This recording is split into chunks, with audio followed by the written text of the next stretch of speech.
Materi hari ini akan membahas tentang teks laporan hasil pengamatan.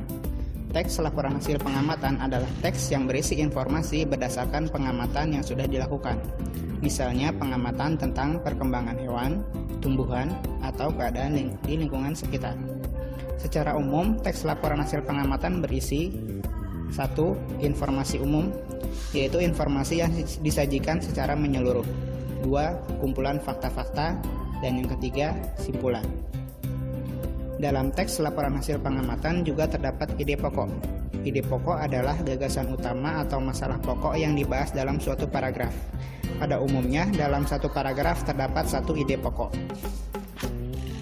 Ide pokok dalam teks laporan bisa lebih dari satu, akan tetapi ide-ide pokok tersebut disajikan dalam beberapa paragraf.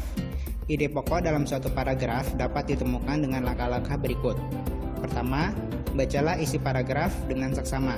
Kedua, temukan kalimat utama dan kalimat penjelas. Ketiga, tentukan informasi yang terdapat dalam kalimat utama.